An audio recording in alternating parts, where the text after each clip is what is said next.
As always, people, if you like my videos, please like and subscribe.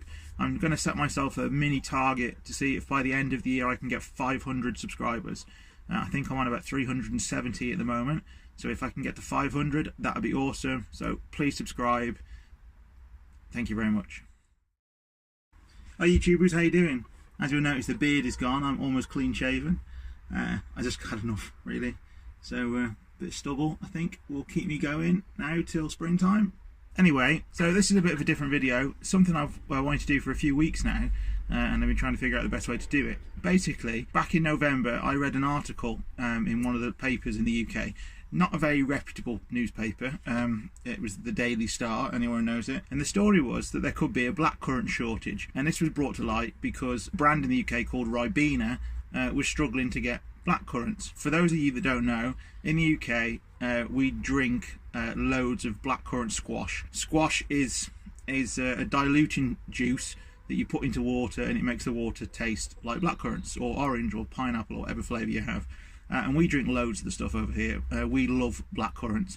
I'd say that after like Coca-Cola, it's probably our favourite drink. And I don't believe blackcurrants are over in America because the plant can carry pine rust or something, and it affects your logging industry. So I think blackcurrants are actually banned in the United States, so I've been told. So whereas when you're in America, if you have a purple fruit juice, it's normally grape. In the UK, it's normally blackcurrant. And just for example, this has been in my shed for a couple of weeks now. This is the stuff we're talking about. This is pre-diluted, but normally it's a thick black liquid. See picture? And you pour it into water and hey presto. The article in the newspaper said that there was a blackcurrant shortage, and when you dig deeper into it and do some more research on the internet, I suddenly found out that this was something that the juice industry was actually concerned about. And they'd actually had some reports from various governing bodies talking about how the blackcurrant is struggling with the milder winters we're getting. And I know it's cold at the moment in the UK, it's about -4, but if you think about it, we've had quite a mild winter again. It's basically been a continuation of autumn, and we've had very few hard frosts. We haven't really had a proper winter, and apparently this affects blackcurrants in particular, because instead of producing big fat juicy fruit in the summer, they will then produce smaller fruit, and obviously smaller fruit, less juice, you know, for companies to make squash out of.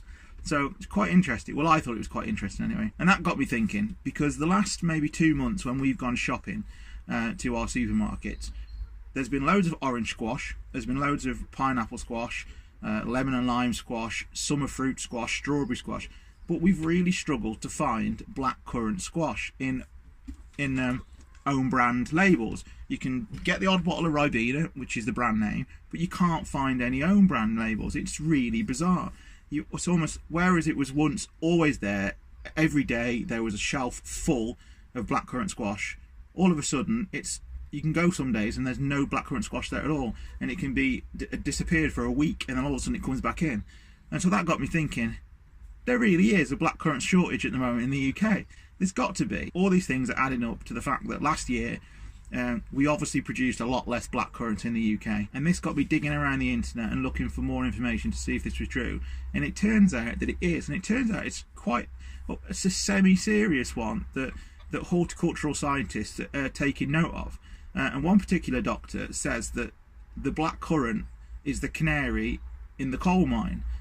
And I will leave you with this quote from a Dr. Kathy Preed, who is from the Biomathematics and Statistics Scotland. And she said, blackcurrants have a particularly high chill requirement, and so are already seeing the effects of milder winters.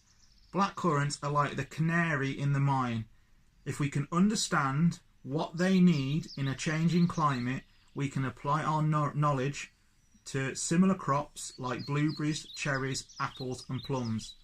In the future, we hope to identify genetic markers associated with the ability to withstand variable winters, so we can rapidly breed new varieties of blackcurrants. And the fact that our winter weather is now affecting blackcurrants, you know, that could have a knock-on effect for other fruits, but gooseberries, raspberries, plums, apples and so on and so forth. So it's got me thinking about what varieties I should be planting on my allotment. And I wanted to ask you guys if you'd noticed anything. Have you had blackcurrant crops that have failed last year? Have you had red currants or white currants that have failed? Gooseberries, apples, whatever. Have you noticed a change? Or have you had one bush, which is one variety, that has done a lot better than other bushes and other varieties? Because it turns out, because of this, Ribena are now actually looking at using different varieties of blackcurrant planting in different locations around the UK in order to get round the fact that our change in winters is changing the supply of blackcurrants. Maybe the Daily Star isn't always full of rubbish after all. Okay, so anyway, I'd love to know your thoughts, so please drop me a comment below and let me know what you think. Have you seen blackcurrant squash disappear off the shelves in your supermarket? Have you noticed that your bushes are not producing as much or are producing smaller fruit? And have you noticed it with anything else, really? It's my geeky brain and I'd be really interested.